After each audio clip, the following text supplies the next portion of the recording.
بسم الله الرحمن الرحيم. اللهم صل على محمد وعلى ال محمد كما صليت على ابراهيم وعلى ال ابراهيم انك حميد مجيد. اللهم بارك على محمد وعلى ال محمد كما باركت على ابراهيم وعلى ال ابراهيم انك حميد مجيد. اعوذ بالله من الشيطان الرجيم. بسم الله الرحمن الرحيم.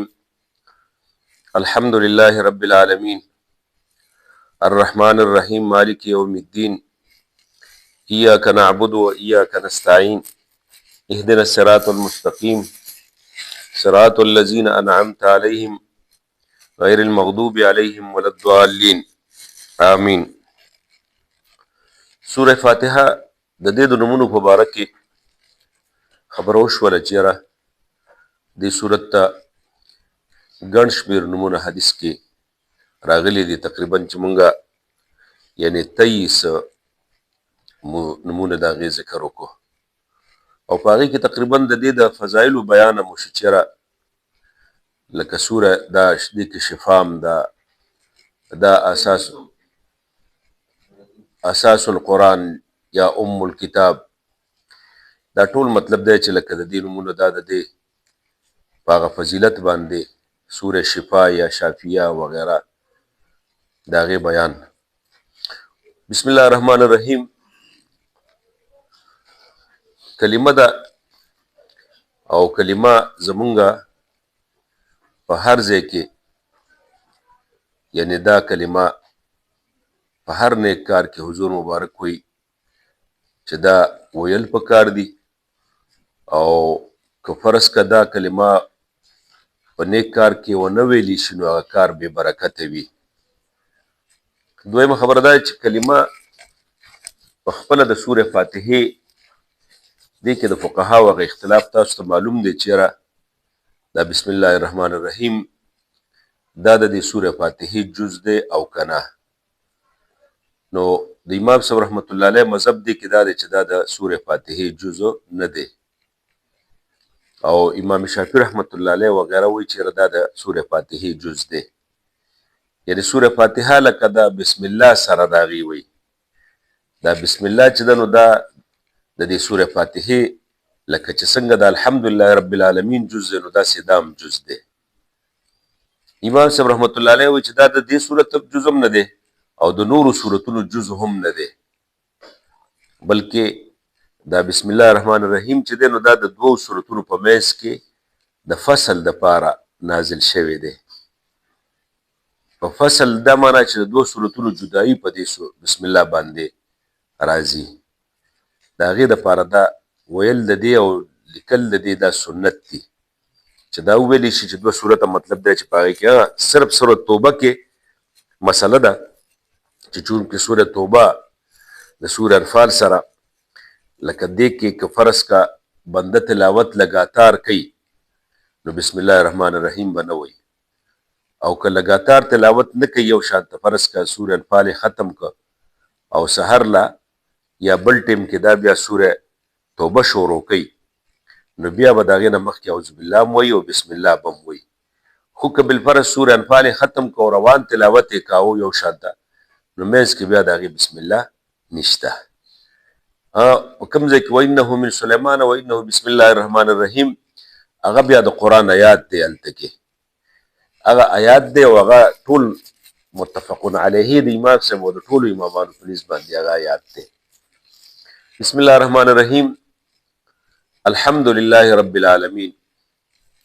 الحمد لله رب العالمین دا یعنی د الف لام مونږه په صرف نحو کې دا وایي چې د الف لام جنسي دي که نه، نو ګوره د دې مونږه معنا کوو چې ټول تعریفونه جنس تعریفونه چې دي دا الله لره دي، ثابت دي الله لره، او دا الله څوک دی؟ رب العالمین چې دا رب د تمام عالم دی، او دا الله څوک دی؟ الرحمن الرحیم چې دا رحمان او رحیم دی. رحمان ډیر مهربانه او نهایت رحم والا ذات، رحیم او دا الله څوک دی؟ مالک یوم الدین چې دا بادشاه دی د ورځې د چا د جزا. نو ګوره اوس تاسو خیالو کې چې د الف لام جنسي شي الحمدلله رب العالمین کې، نو دا جنس تعریف او حمد او ثنا چې د الله لره ده. د دې څه مطلب؟ د دې دا معنا ده ګوره که زه فرض کا په دې دنیا کې د چا تعریف کومه، نو دا تعریف مطلب دی چې د الله تعریف دی په اصل کې، ځکه چې الله جل شانه خالق دی او الله جل شانه مالک دی. لکه ته اوس د دې ځای تعریف کې کنه چې دا ډېر ښکلی ځای دی او ښکلی بنګله ده، نو ګوره د دې بنګلې د صانع او دغه ګیلکار تعریف چې کې دا په حقیقت کې دغه تعریف دی. د دې بنګلې د ښکلیواله دا په حقیقت کې دغه چا تعریف دی؟ د صانع او د ګیلکار تعریف دی. نو دا الله جل شانه چونکې خالق مالک دی، نو په دغه د تمام مخلوق تعریف چې کوم دی نو دا په حقیقت کې څه دی؟ د الله تعریف دی. نو جنس تعریف الله لره دی، ثابت دی الله لره. نو ګوره تاسو الله یعنی موږ وایو که نه اله، دا الله دا څوک دی؟ الله یعنی هغه ذات ته ویل کېږي چې هغه پاک دی، د خرابو صفتونو نه منزه دی او جمع کوونکی دی د کمال صفتونو لره. دقې ذات ته څه ویل کېږي؟ الله. یعنی دا هغه ذات دی چې د تمام خرابو صفتونو نه پاک او تمام کمالي صفتونه په ده کې موجود. اوس دا حمد چې مونږ ووایو چې حمد الله لره دی، نو د دې دپاره دلیل څه دی مولانا؟ دا رب العالمین دا د دې دلیل دی چې ګوره دا په حقیقت کې دا صفت هم دی د الله، خو دا دلیل هم دی د دې الحمدلله دپاره. څنګه؟ ځکه چې رب مونږ وایو رب یعنی هغه دغه ته ویل کېږي رب چې هغه د ابتدا نه واله تر د اخره پورې په طریقې دغه مهربانۍ سره تربیت کوونکې دقې ذات ته څه ویل کېږي؟ رب ویل کېږي. نو ګوره چې الله جل شانه زمونږ رب دی او مولانا عالمین یعنی د تمام عالم رب دی. د رب اطلاق اصل کې په مخلوق باندې دا نه کېږي، پوه شو په خبره باندې، ځکه چې مخلوق چې دی نو ګوره دا محتاج دی او دا خالق چې دی نو دا محتاج نه دی. دا عالمین دا د عالم جمع ده، دا د چا جمع ده؟ عالمین د عالم جمع ده. او عالم چا ته وایي ای ملګري؟ یعنی ما سوا د الله تعالی نه دې ټولو ته عالم ویل کېږي. په عربۍ کې عالم سوا د الله تعالی نه دې ټول مخلوق ته څه ویل کېږي؟ عالم ویل کېږي. خو دا عالم یعنی دا جمع څنګه راله عالمین؟ نو ګوره خیال وکړه د عالمین جمع د عالم ده که نه؟ نو عالم خو په خپله ما سوا د الله تعالی نه، خو دې کې چونکې په دې دنیا کې مولانا ډېر اجناس دي، لکه اسمان ګوره یو جنس دی د مخلوق، دا سپوږمۍ چې ده دا بل جنس دی، دا انور چې دی دا بل جنس دی، دا ستوري بل جنس دی، دا هوا او فضا چې ده نو دا ځان له جنس دی، دا برق او باران ځان له جنس دی. مولانا دا فرشتې او دا جنات او دا انسانان څه دي؟ دا ځان له جنس دی، دا ځمکه ځان له جنس دی. نو ګوره دا تمام حیوانات، مخلوقات، نباتات، جمادات دا ټول چې دي نو دا په دې کې داخل دي په دې عالم کې.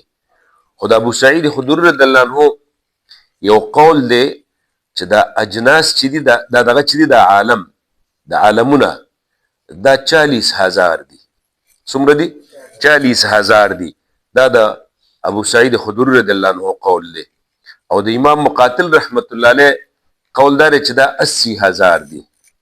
او بیا پکې دام دی چې د مشرق نه واله تر مغربه پورې چې دا څومره مخلوق دی کائنات دا ټول یو عالم دی او د دې نه علاوه دا نور عالمونه دي.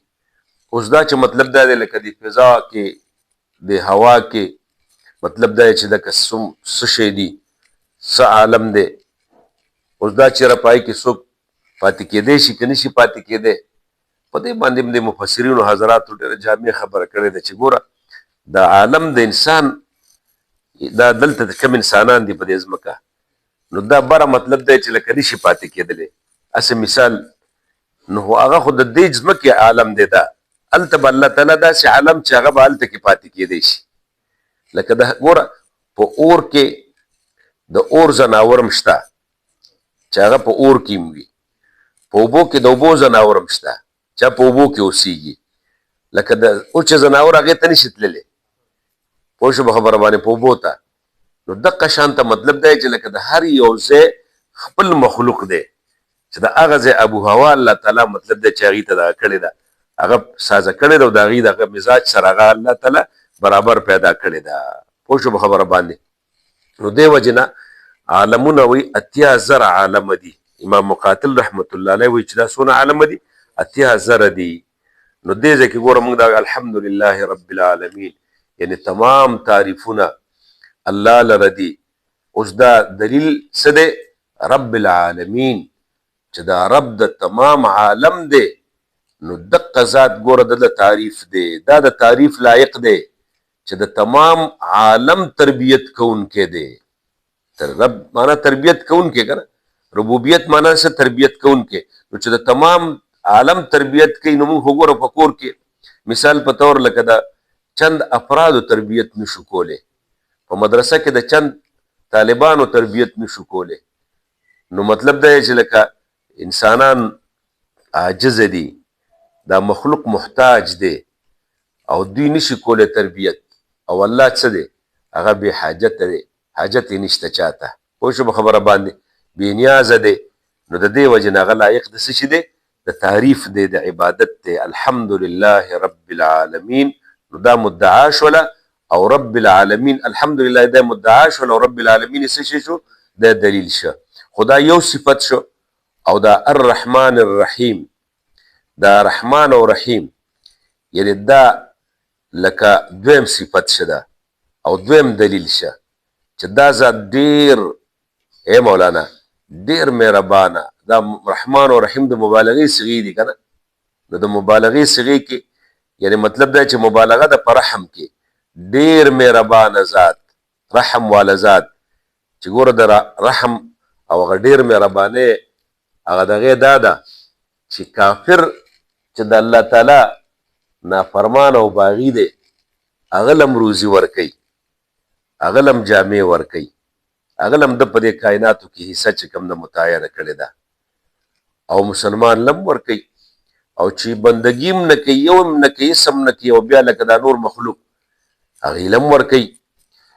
او ملګري د رحیم چې ډېر مهربان نهایت رحم والا دی، نو د مسلمانانو باندې او په مؤمنانو باندې په څه شي کې؟ د قیامت په ورځ باندې.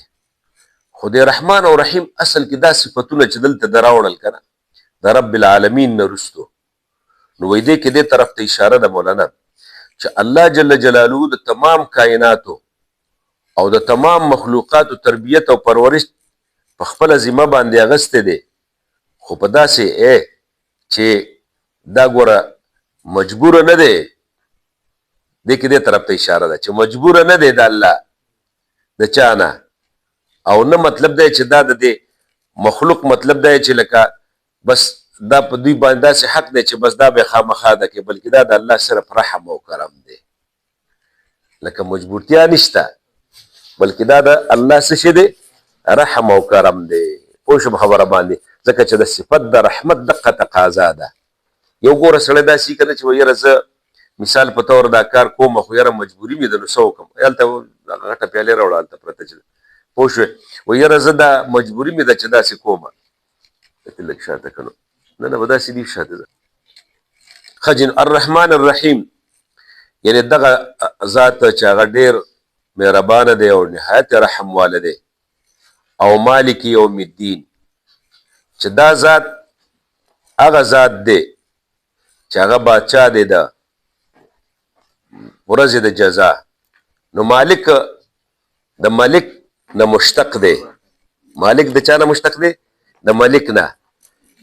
ملک اے مولا هغې ذات ته ویل کېږي، هغه ذات ته چې د هغه په قبضه کې او په قدرت کې یو شی وي او په هغه شی کې تصرف کوي جایز. پوه شو په خبره باندې. لکه مثال په طور مونږ وایو دا زمونږ باچا دی، د ګورو دا باچا مجازي باچا یادوم، نو ګوره د په قبضه کې د رعیت دی او د رعیت کې د تصرف کوي پوه شو خبره باندې دا په دې قدرت لري نو د دې وجه نه الله باچا دی د تمام کائناتو په تمام کائناتو کې د تصرف کوي خبره باندې پوه شئ او په تصرف باندې د قدرت لري هر ټیم کې هر وخت دغه باچا دی موږ باچا هغه چاته وایو که چې د تصرف کولی شي یو خو داسې زموږ د مجازي باچان لکه څوک یې منیم نه که نه فرض کوي لکه زه ستا ډول باچایي منم نه وایي زه ستا خبره نه منم خو په حقیقت کې قاموس چې کوم د لغت کتاب دی هغه وایي چې دا هغه ذات ته ویلې کېږي ملک چې د هغه په دغه قبضه او قدرت کې کم شی وي چې په هغې کې د تصرف څه ټیم کوي هغه تصرف دی کولی شي او په هغې باندې قدرت لري دې ته وایي ملک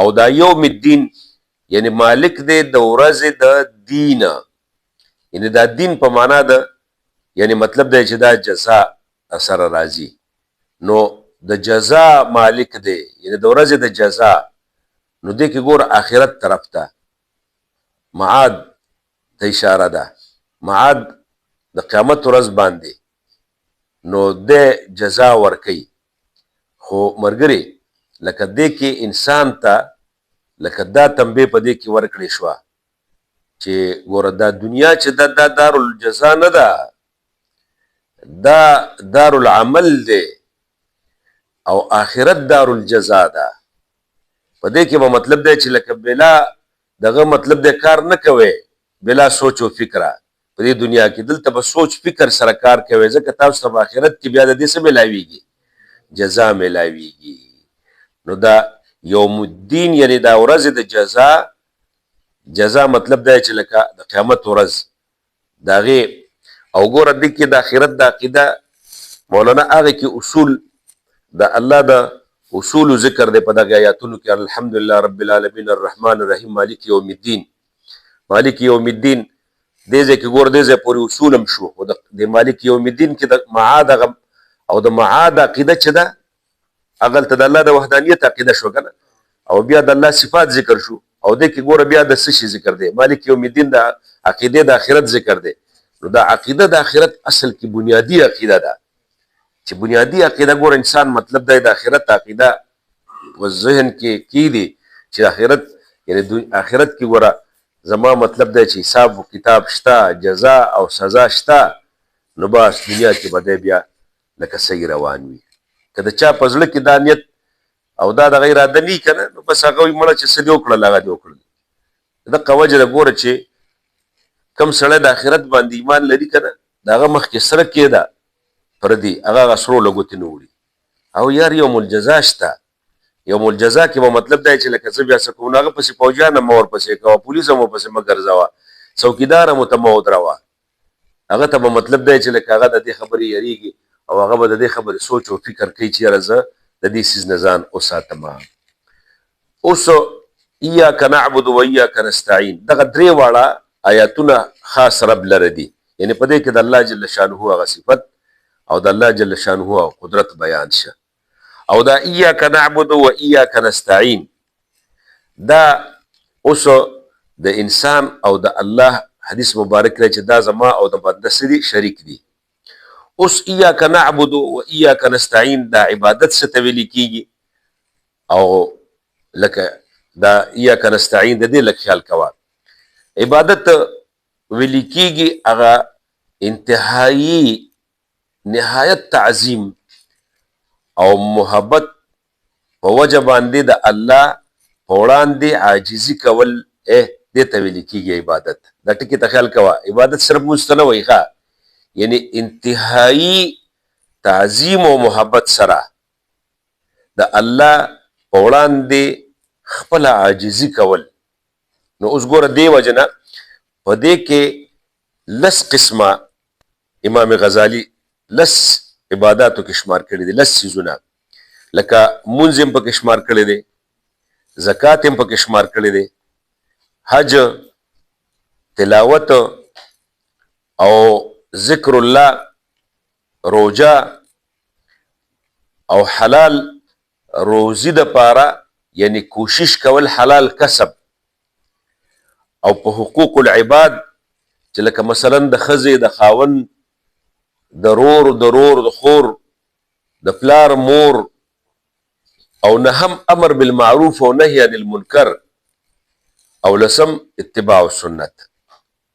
دا لس واړه څیزونه امام غزالی په عبادت کې شمار کړي دي. ځکه چې دغه معنا تاسو والې که نه چې یعنې چې د چا هغه تعظیم سره محبت سره دغه په وړاندې په انتهایی عاجزۍ سره او فرمانبرداري سره دغه اظهار وشي که نه نو خو دا ګوره که روژه نیسې که مونځ کې خو په هغه محبت او څه سره تعظیم سره د الله جل شانو په وړاندې اظهار د دې چې یاره زه خولې ته څه نه راوړم روژه مې ده د دریو څیزونو نه مې بند والی دی مونځ کې دقه شانته حج کې وغیره. نو به هر صورت ایاک نعبد و ایاک نستعین او تاسو د نحوې دغه په قاعده باندې وایې که نه چې دا نعبدک دی دا اصل کې څه شی دی نعبدک خو چونکې چې کا دا ضمیر منفصل خو متصل خو ځان له نه مستعملیږي داسې نو هغه بدل شي په چا سره په منفصل سره ایاک سره او دا مقدم کړی شه.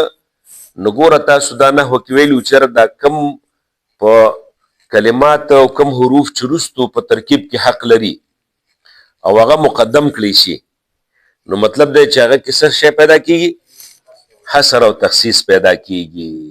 نو دلته کې د دې معنا دا شوه چې یا الله ګوره مونږ خاص تا عبادت کوو دا خاص معنا پکې دقې وجې نه مونږ راوستله چې دې کې دا تقدیم راغی چې الله مونږ خاص تا عبادت کوو او و ایاک نستعین ان نستعینک دی اصل کې په اصل کې څه شی دی نستعینک چې الله مونږ خالص تاسو نه مدد غواړو پوه شو په خبره باندې.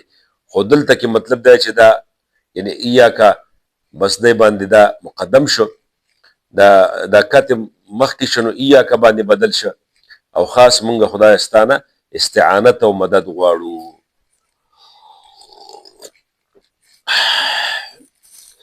ستانه مونږ مدد غواړو خبرې ته خیال وکړه مولا د دې مقصد داسې دی چې یعنی مونږ یعنی تا قادر مطلق او مختار مطلق ګڼو خبرې ته خیال کوه چې لکه مونږ ستانه مدد غواړو. اوس که مونږ لکه زه داسې وکړمه چې لکه تا ته ملکه دا پیالې راواله نو دا خو تا نه مدد څه که نه لکه دا ستا نه مدد چې زه تا ته ملکه ماله یو 10 روپۍ راکړه دا خو ستا نه مدد څه که نه او داسې خو دا ټول کوي. نو ګوره مونږ هلته کې تا نه چې پیالې علمه تا نه روپۍ علمه نو دا زه تا قادر مطلق او مختار مطلق نه ګڼم پوه شو په خبره باندې.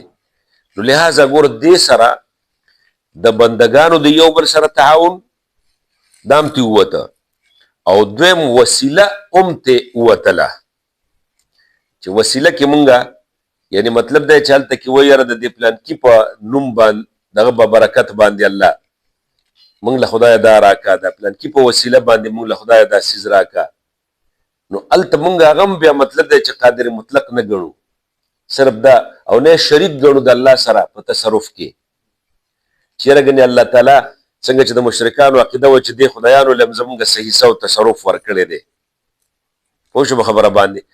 ځکه د شرک مشرکانو د شرک 2 قسمه شرک و یو دا چې یا به قادر مطلق خپل معبود ګاڼه او یا دا چې معبود ته به وي چې دا معبود د دې چې زمونږ چې کم دی نو دا مطلب دی چې لکه دله الله په پلانکي شی کې حصه ورکړې ده نو هغسې نه ده.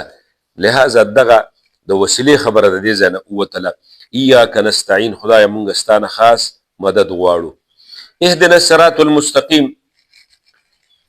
اهدنا الصراط المستقیم هدایت څه ته مولانا هدایت ویل کېږي منزل مقصود ته د رسېدو په مهربانۍ سره منزل مقصود ته رسیې او رهنمایي کول دې ته هدایت وایي.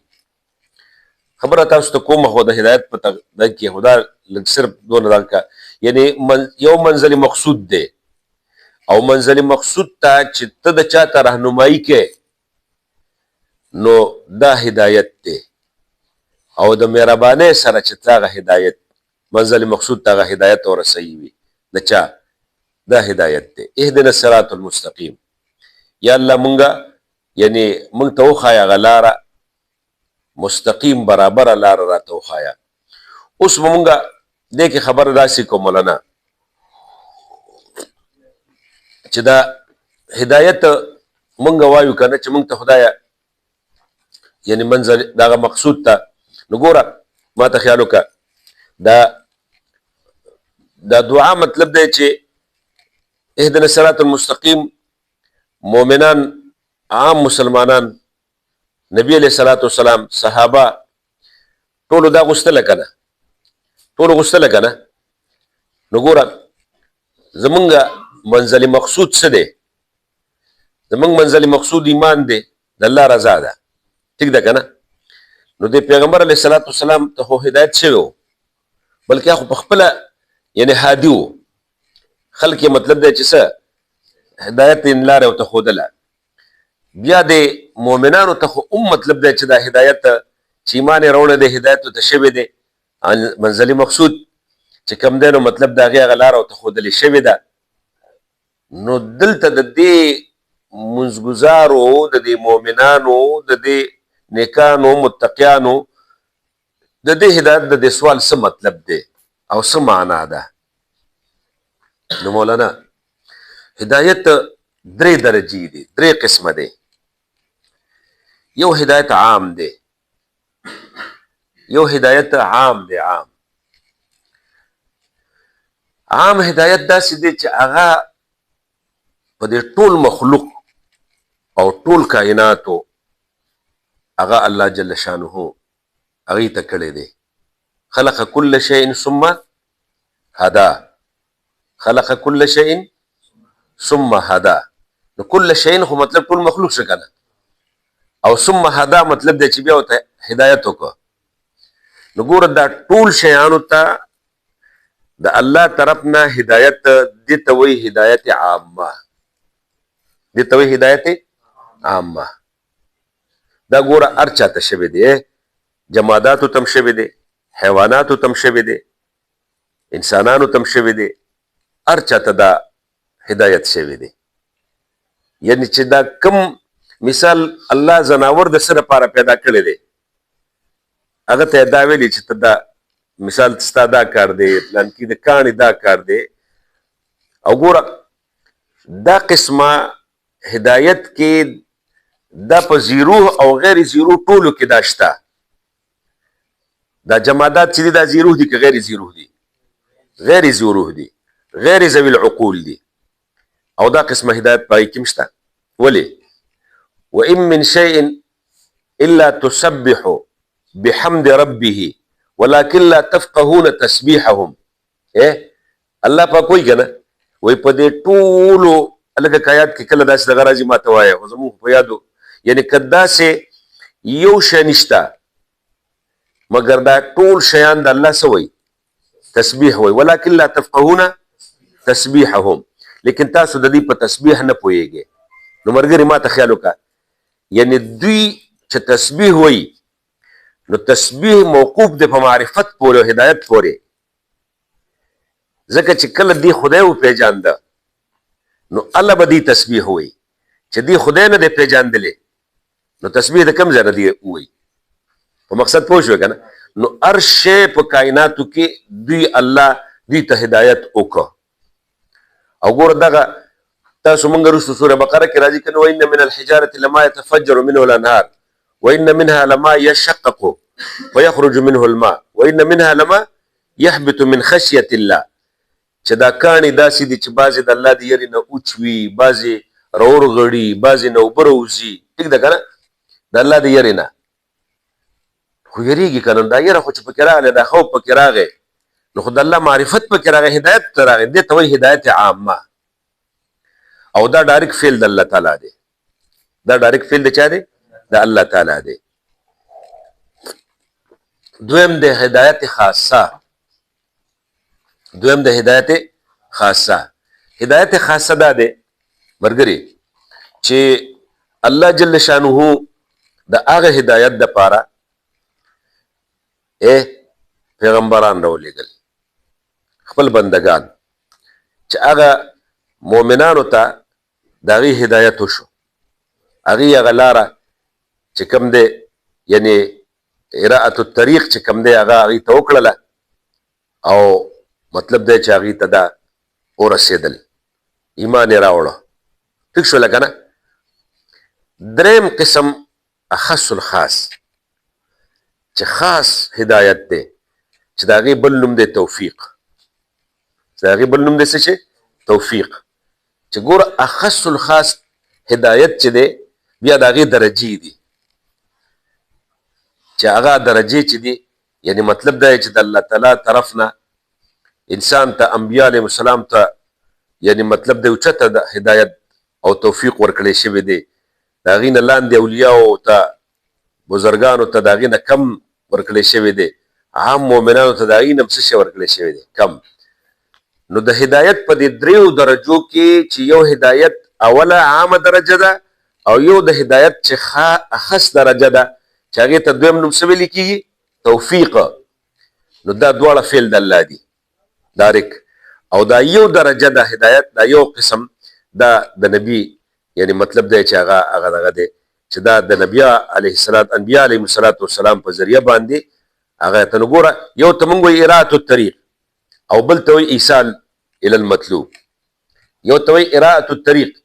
نو اراءة الطریق مطلب دی چې هدایت یعنی دا انبیا علیهم السلام کوي که نه، او دا ایصال الی المطلوب توفیق دا الله کوي. ځکه هلته کې ګوره نفي راغلی دی، انک لا تهدي من احببت ولكن الله يهدي من يشاء. چې ته هغه مطلوب ته او ته هغه مقصود ته څوک نشي رسولی، ته توفیق نشي ورکولی د ایمان، لیکن الله تعالی مطلب دی چې هدایت ورکړي چاته چې وغواړي. او ګوره دغه خاص بیا چې ګوره کم هدایت د الله د فعل چې هغې ته ټول محتاج دي ورګرې دا توفیق ورته وایي. ویهدیک صراطا مستقیما د سوره فتح په دای کې نبی علیه السلام ویهدیک تا ته هدایت کې الله تعالی ښایي درته. نو اوس دلته مونږه د اهدنا الصراط المستقیم دا حقه هدایت غواړو چې د دې نه هېڅوک هم مستغنیان نه دي. پوه شو په خبره باندې چې هر کس یعنې دقه هدایت ته محتاج دی او مطلب دی چې الله تعالی ته وایي یا الله ما مطلب دی چې یعنې هغه صراط مستقیم را ته مطلب دی چې نورم دغه اعمالو کې توفیق راله راکړه او ښودنه راته وکړه. پوه شو په خبره باندې. ګوره والذین جاهدوا فینا لنهدینهم سبلنا والذین جاهدوا فینا لنهدینهم. هلته بیا هدایت ته راغلی چې موږ دوی ته هدایت ورکو یعنې ښودنه ورته کوو د هغه لارو. نو مطلب چې یو ځل ایمان راوړو هدایت ورته وشو که نه، نو دا هغه خاص هدایت دی. لہذا دې ایتونو کې هېڅ قسمه بیا دغه اشکال نه راځي. پوه شو په خبره باندې. لنهدینهم سبل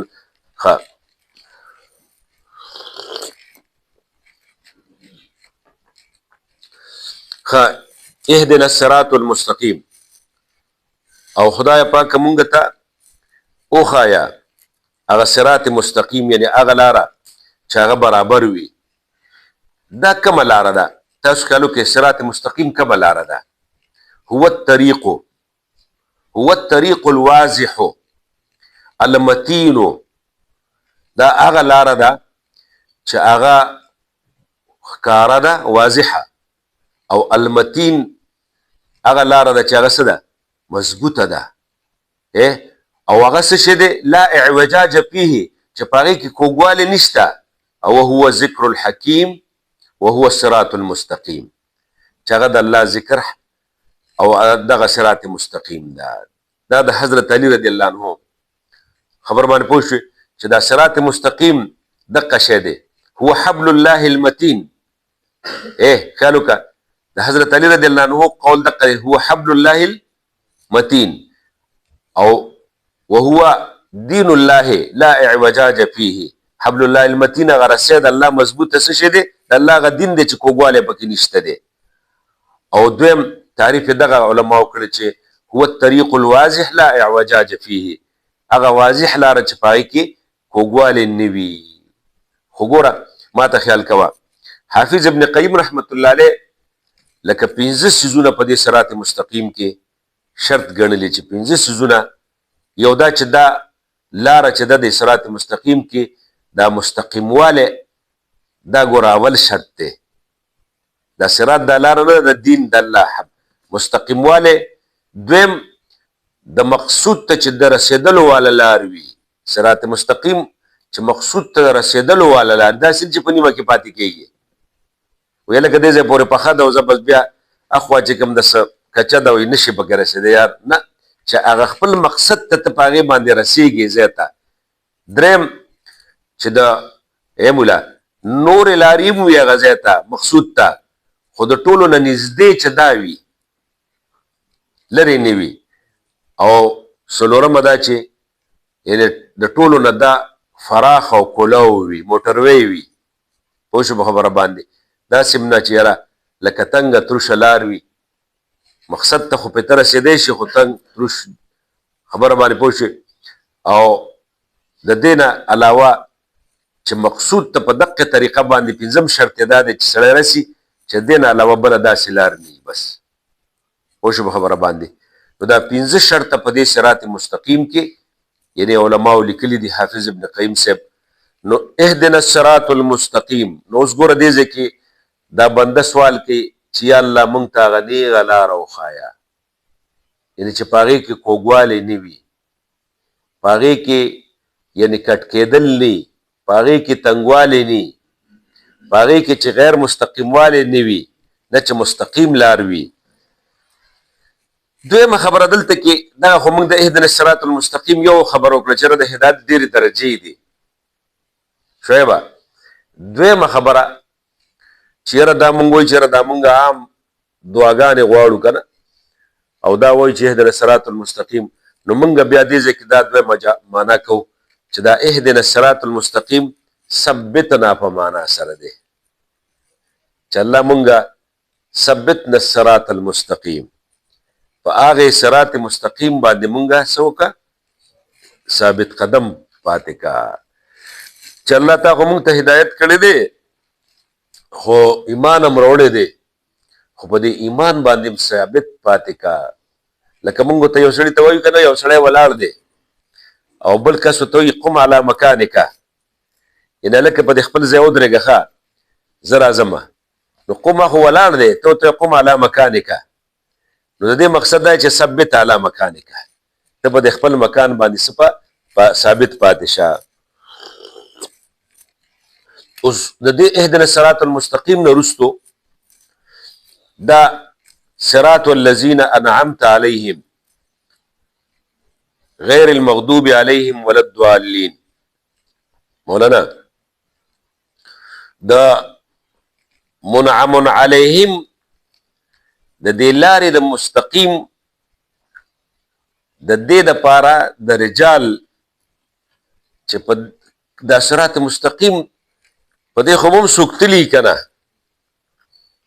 نو دې دا صفت شه د هغې چې هغه مستقیم لاره الله موږ ته وښایه چې په هغې باندې هغه خلکو تګ کړی دی د هغې خلکو لار ده چې هغې باندې تا ډېر لوی انعام کړی دی او هغه خلک څوک دي الذین انعم الله علیهم څلور قسمه خلک بیان کړي الله تعالی من النبیین والصدیقین والشهداء والصالحین دا څلور قسمه خلک الله تعالی بیان کړي چې دغه خلک په دغې لار تلي دي نو نبیان دي نو نبیان خو تاسو پیژنئ او صدیقین دي صدیق یعنی چې هغه د پیغمبر تصدیق کړی دی او د دې دین بغیر د دلیل نه لکه ابوبکر صدیق ته صدیق وایي که نه دا ورته ولې وایي خو چې نبي علیه السلام ورته وایي ماله پیغمبري راکړې شوه نو هغه ته یې څه وایي چې تا سره څه دلیل دی او یا مطلب دا چې یاره بل څوک نو بس هېڅ سم ورته ونه وي بس ما آمنا ما ایمان راوړه پته نو صدیقین چې د دې تصدیق د دې دین د الله کوونکي او د دې نبی او شهدا شهید هغې ته وایي مولانا چې هغه د دې دین د خاطر خپل جان څه کړي قربان کړي چې لکه د دین د احکامو او د شریعت د احکامو د خاطره خپل جان قربان کی دقه هغه شهید دی. او صالح هغه سړی چې هغه خپل ټول هر څه خواهشات هغه د خپل نفس او د خواهشات تابع کی د چا د الله جل شانه د احکامو. دقه صالح سړی لکه دا سړی ډېر صالح دی. خلک وایي کنه لکه مطلب دی چې د کې ګوره تکبر نشته، عاجزي ده پکې، صالح سړی دی. وایي دې سړی کې مطلب دی کینه نشته، محبت دی پکې. اگر چې لکه دا ډېرې خبرې راځي خو د الله جل شانه د احکاماتو دپاره دغه څه کړي دبا وکړي نو دې ته ویل کېږي صالح. نو الذین ګوره صراط الذین انعمت علیهم، یعنی لاره د هغې خلکو الله مونږ ته وښایه چې تا په هغې باندې انعام کړی دی. او غیر المغضوب علیهم ولا الضالین، غیر المغضوب علیهم، او د هغې خلکو لار راته مه ښایه الله چې په هغې باندې غضب شوی دی. غیر المغضوب علیهم معنا څه ده؟ یعنی نه د هغې خلکو لار چې هغې باندې غضب شوی دی. غضب خو پېژنې که نه، یعنی غضب قهر د الله تعالی ته وایي چې ګوره د دې نه مراد هغه یهودیان دي. الله تعالی د دې یهودیانو باندې غضب وکړو او مطلب د دې نه څه جوړ کړل؟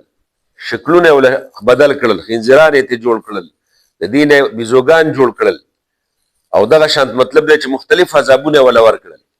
پوه شوم خبره باندې؟ ځکه چې دوی د الله تعالی نافرماني وکړل، الله تعالی سره شرک وکړو، نور وغیره وغیره به چې تاسو ته بیان د هغې.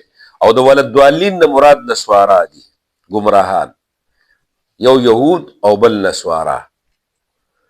مولانا دې کې مخکې په دې اهدنا الصراط المستقیم دین بس موږ به خلاصه ووایو چې دلته کې مراد موږ د هدایت د الله د نیکو اعمالو د دین وکړو چې الله ته موږ ته توفیق راکړه د دغې دین او د دغې شریعت خلاصه. او بیا موږ دا وویله چې خدایه د هغې خلکو لاره چې هغې یعنې په هغې باندې کوم خلکو تلي دي او هغې باندې انعام شوی دی او هغه مطلب دی چې لکه انبیا علیهم السلام شو. نو دې نه راللې د شریعت دوه خبرې چې د دین دپاره ضروري دي. یو ګوره کتاب الله او بل راغې څه؟ رجال الله. یو د الله کتاب او یو د الله خلق، الله والا خلق. نو د الله کتاب چونکه دا حبل الله المتین دی، صراط مستقیم معنی موږ دا وکړو حبل الله المتین که نه؟ د الله کتاب دقه د الله یعنی دا حبل الله دا د الله کتاب دی، د الله دین دی. خدا د چا په ذریعه باندې راغلی؟ رجال الله د انبیا علیهم السلام په ذریعه باندې، قرآن د نبی علیہ السلام په ذریعه، تورات انجیل زبور د داود علیہ السلام، عیسی علیہ السلام، موسی علیہ السلام په ذریعه باندې. نو دین چې موږ زده کوو که نه د دوو څیزونو نه به زده کوو. یو به د الله کتاب او یو به مطلب دی د الله والا خلکو نه. نه به یوازې دا کتاب بغیر د الله د خلکو نه کافي کیږي ستا دپاره، او نه به دا د الله والا خلک بغیر د کتاب نه ستا دپاره کافي کیږي، بلکې دا دواړه به چې وینو ته به مطلب دی چې ځای ته مقصود ته رسې، او چې دا دواړه نی نو ته مقصود ته نشې رسېدلی. لکه یو سړی وایي زه په خپله تفسیر کوم او زه په قرآن ځان پوهوم او زه په خپل ځان باندې، نو دی نشي پوهېدلی. لکه ما تاسو ته پرون وویل چې یو سړی مطلب دی د ډاکټرۍ کتابونه وګوري نو دی ډاکټر نشي جوړېدلی څو پورې چې دی د ډاکټر سره کلاس نه نی اخیستی، د استاد سره د لیکچرر سره د خپل کلاس نی اخیستی، نو د دی ډاکټر په کتابونو کتلو باندې نه جوړېږي. د انجینر په کتابونو باندې د انجینر نه جوړېږي څو پورې چې د خپل لیکچرر سره خپل پیریډ نی اخیستی. نو دقه شانته لکه چې دی که د الله کتاب وګوري او دا کتابونه مطالعه کړي خو چې استاد ته یې ګونټې نی ماتې کړي نو دی مطلب دی کامیابي نشي حاصلولی. نو زموږ مشرانو اسلافو به وایي چېرې د ابولالا مودودي چې وکړه نو دی ډېر زیات مطالعه به د کوله او د به لکه مطلب د ډېر ذات ځان په دې باندې لکه پوه کړی و، خو دا ده چې استاذ ته ګونټې نه وې ماتې کړې. نو د دې وجې نه مطلب دا چې ځای په ځای باندې دی وښویده، خطا شه چې د یونس علیه السلام په باره کې او د صحابو په باره کې یعنې د هغې نه داسې کلمات رالل ولیکل هغه د هغې په باره کې چې هغه مطلب دا یې لکه نازیبا کلمات و نازیبا کلام و. نو دا د دې وجې نه چې یاره هغې یو کار وکړو بل یې نه کاو. خو ګوره رجال الله هغه رجال الله دي چې دې کې هم دا معنا ده چې په حقیقي معنا کې هلته موږ یې تعریف وکړو چې نبیان دي، صدیقین دي، شهدا دي او صالحین دي. دغه آیات د دې تفسیر شو. لہذا هغه خلک دې ووتل چې هغه یعنې ځان ته رجال الله وایي خو په هغې کې څه وي؟ بدعات وي او په هغې کې یعنې خلاف شریعت تګ وي. هغه خلک د دې نه ووتل لکه پیران غیر شرعي. پوه شو په خبره باندې؟ غیر شرعي پیران چې هغه لکه د خلاف د شرع یعنې پردې خیال نه ساتي، د ښځو سره میل ملاف کوي یا د نورو مریدانو ورته سجدې کوي، ځکه هغه رجال الله نه دي. پوه شو په خبره باندې؟ نو دغې وجې نه مطلب دا چې تاسو دا دواړه خبرې ځان ته مخکې ودروئ چې استاذ هم او کتاب هم، او هله به کامیابېږئ چې د کتاب کې ګوره کله هم تاسو ودرېدئ نو استاذ ته رجوع کوئ. پوه شو په خبره باندې؟ او چې استاذ سره وی نو استاذ خو نیولې کېږي د کتاب د وجې نه. استاذ خو استاذ ګرځي د کتاب د وجې نه، چې کتاب ته وی نو استاذ به استاذ وي. پوه شو په خبره باندې؟ غیر المغضوب علیهم ولا الضالین، نه هغه خلک چې هغې باندې غضب شوی دی د هغې د لارې نه خدایه وساته، ولا الضالین. نو ګوره دا د مخکې دغه نیکان رجال الله شو، دا غیر المغضوب یهود و نصوارا شو. نو د یهودو او نصواراو د لارې نه ولې دغه راله مولا یعنې سوال راغی چې الله د دې نه مې وساته، ځکه هغې کې افراط او تفریط و. هغې کې څه افراط او تفریط و، یعنې کمی او زیاتی و. زیاتی او کمی پکې، افراط زیاتوالی ته وایي، تفریط کمی ته وایي. یعنې زیاتی پکې څنګه و؟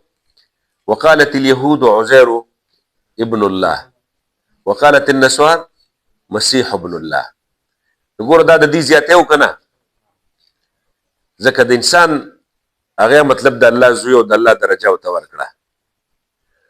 او بل طرف ته ګوره تفریط وکړو چې د رسول الله مبارک د رسالت نه څه وکړو؟ انکار وکړو. د قرآن نه انکار وکړو، د رسالت د پیغمبر علیه السلام نه انکار وکړو. عیسیانو د موسی علیه السلام پسې باندې کنځل وکړل. پوه شو په خبره باندې؟ دغه شانته نورې خبرې پکې راغلې چې هغه د خلاف نو د افراط او د تفریط د دواړو نه ځان ساتل او په یو اعتدال باندې روانېدل، دغه لار دا صراط مستقیم دی. پوه شو په خبره باندې؟ آمین. یا الله دا دعا زمونږ قبوله کړې. آمین. دا دعا الله زمونږ قبوله کړې. دا سنت دی او ویل د دې یعنې فرض نه دي، سنت دي، مستحب دي. خو په مانځه کې هم سنت دي او د دې بغیر د مانځه نه هم لکه ویل خدا سره پټ ویل پکار دي چې ښکاره مطلب دی چې ورسره نه وي ونه ویلی شي. پټ بهتر دی. ښه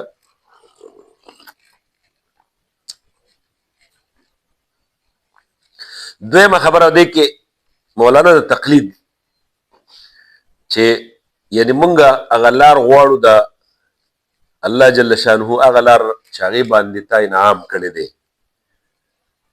نو دې کې تقلید طرف ته اشاره شوه. خو تقلید دو قسمه دی. یو تقلید مطلق دی او یو تقلید هغه خاص شخصي دی. ګوره واطیعوا الله واطیعوا الرسول واولي الامر منکم، دا کم تقلید دی؟ دا تقلید مطلق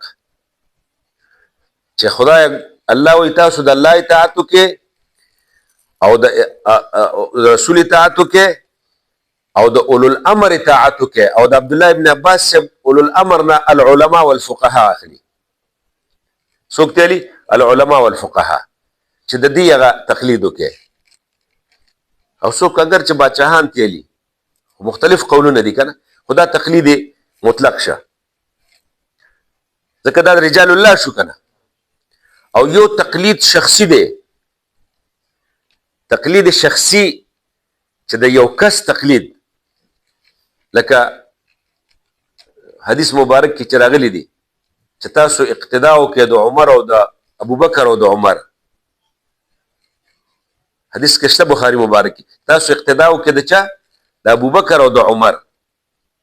نو ګوره دا مطلب دی چې هغه تقلید دی، تقلید شخصي. او بل حدیث کې چې تاسو کې څو پورې عبد الله ابن مسعود دا حبر موجود وي نو دا دغه منه هغه صحابي چې کوم دی هغه بخاري کې واقعا وړه لویه، دا ټول د تقلید شخصي مثال دی. نو به هر صورت د انسانانو تقلید کول چې کوم دی نو دام ګناه نه ده چې د رجال الله وي، او د امامانو تقلید دا تقلید شخصي دی. او مطلق تقلید چیرې لکه مثال په تور لکه دغه مسله کې راته د ده منم دغه کې د ده منم دا کې د ده منم، دا مطلق تقلید دی. خو شو خبره باندې، خو چونکې موږ خو چې تقلید کوو د یو کس تقلید کوو، د شخصي تقلید کوو، او شخصي تقلید هم د قرآن حدیث نه ثابت دی، مطلق تقلید هم د قرآن حدیث نه ثابت دی. تاسو پوه شو خبره باندې. نو لہذا دې کې هېڅ قسمه دغه نشته دی، او د دې رجال الله کې دا هم داخل دي. اهدنا الصراط المستقیم صراط الذین انعمت علیهم، دې کې رجال الله کې دا هم داخل دی تقلید.